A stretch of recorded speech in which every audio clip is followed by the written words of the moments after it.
c'est la situation de l'exécutif territorial, c'est la situation du maire.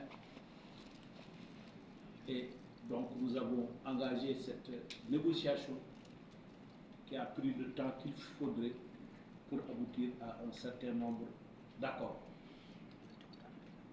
Je vais vous donner quelques exemples. Vous savez, le maire était le seul chef de service qui percevait moins que certains de ses agents. Le secrétaire municipal, par exemple, percevait plus que le maire. Sociale que le maire n'avait pas non plus. Donc, il fallait approfondir l'acte droit de la décentralisation au niveau local qui porte la territorialisation des politiques publiques au niveau territorial puisse également être prise en compte dans cette réforme.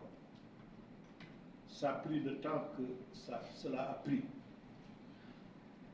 Sur le plan des indemnités, comme je vous l'ai dit, on percevait moins que nos secrétaires municipaux pour la plupart. On a donc obtenu une satisfaction dans ce domaine où les indemnités des maires seront sensiblement améliorées. Je réponds à la question que vous n'avez pas encore posée, mais que vous allez poser, à savoir, vous gagnez combien?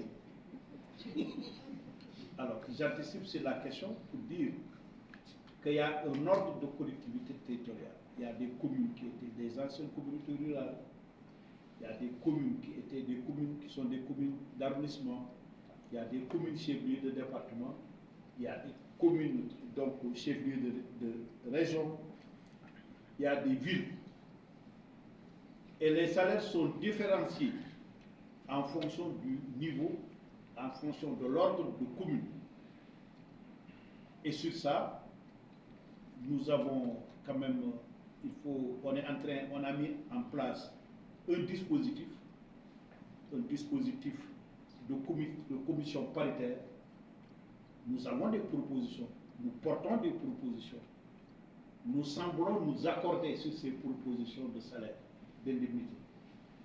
Mais vous comprenez qu'on ne puisse pas, donc avant la conclusion de cette commission paritaire qui va se réunir peut-être d'ici la semaine prochaine, rentrer dans les détails de ces prestations salariales, mais retenez quand même qu'il y aura une bonne amélioration des indemnités des maires pour corriger les distorsions. Je vous en ai donné certains où le maire percevait moins que son personnel. Une autre question qui a également agité, c'est la situation des adjoints au maire. Puisque en tant qu'association des maires, nous portons nos revendications, mais nous portons également les revendications des adjoints au maire qui sont des maires comme nous.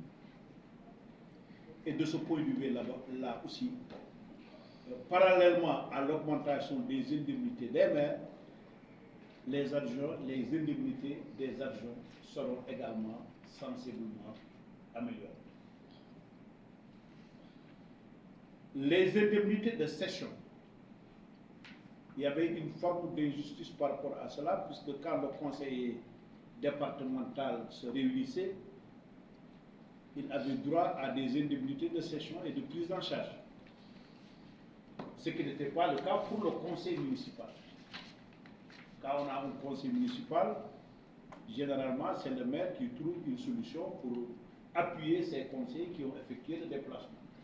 Mais ce n'était pas légiféré et que les conseillers n'avaient pas le droit de le faire.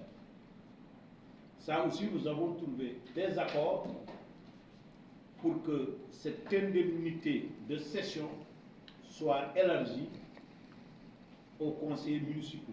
Quand il y a un conseil municipal, les conseillers qui ont assisté à ce conseil municipal auront droit nécessairement à des indemnités. L'autre aspect important, et je vais donc en venir, c'est sur le plan de la couverture sociale et sanitaire. La commune administre son personnel qui est malade, comme la plupart d'entre vous d'ailleurs qui travaillent dans le secteur privé. Vous avez droit à une certaine couverture sociale qui vous permet d'être remboursé ou qu'on vous prenne en charge des frais de santé, des frais d'hospitalisation. Le maire n'avait pas droit à ça. Nos personnels avaient droit à certaines prises en charge, mais le maire n'avait pas droit à cela. Et nous avons convenu, effectivement, avec le gouvernement, pour que cette prise en charge, cette couverture, soit étendue au maire. Par une forme appropriée, on est en train d'échanger en interne pour dire que est-ce qu'on va porter notre propre mutuelle, comme disait on collègue tout à l'heure, est-ce qu'on va souscrire une assurance, est-ce qu'on va adhérer à des mutuelles existantes. Donc, mais le principe a été acté, il restera les modalités et le comité paritaire mis en place et qui va réunir le ministère des Finances, nous-mêmes et le ministère des Collectivités territoriales, nous permettra de choisir la forme par laquelle cette prise en charge sera effectuée. Ce qui est un acquis majeur pour les collectivités territoriales. Puisque ça a été toujours donc, une revendication, mais qui n'était pas encore prise en charge. Une autre question importante également. Vous avez souvent entendu parler de retraite parlementaire. Le député, après certains mandats, nombre de mandats, il a droit à une retraite parlementaire. Ce qui n'était pas le cas pour le maire. Un maire qui a 4 mandats, j'ai dans la salle un maire qui a 4 mandats, je pense qu'il est là à ma gauche. Donc ça fait 20 ans qu'il va consacrer sa vie, son énergie au service de la communauté locale. S'il perd le pouvoir, malgré les réalisations qu'il a portées dans sa commune, il est ignoré, il n'est plus pris en charge. On a pensé qu'il était équitable de pouvoir faire bénéficier le maire d'une certaine retraite, d'une certaine indemnité. On ne pourra pas l'appeler peut-être indemnité parlementaire, mais peut-être qu'on va avoir une autre forme, indemnité territoriale, indemnité communautaire ou une autre forme d'indemnité.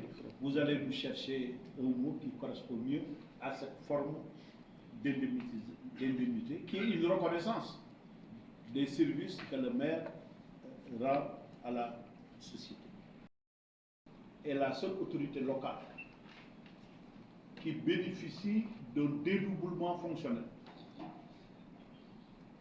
Il est d'une part représentant des populations, puisque élu au suffrage universel,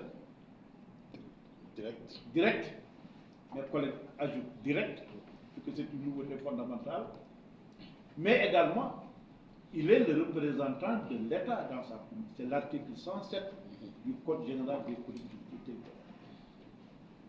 Ce qui lui donne des pouvoirs, et donc de fait un statut, mais qui n'était pas reconnu, il n'y avait pas de protection. Le maire pouvait être interpellé par un membre des forces de défense et de sécurité à tout moment, être interpellé, être arrêté. Certains collègues disent même être menotté devant ses administrés, ce qui s'est passé dans des situations assez précises, et que nous avons pensé que c'était humiliant de la part d'une autorité comme le maire. On a pensé donc qu'on ne réclamait pas cette immunité comment dirais-je, pour les élus territoriaux, mais on a pensé que l'arrestation ou l'interpellation des maires devait quand même suivre une certaine procédure.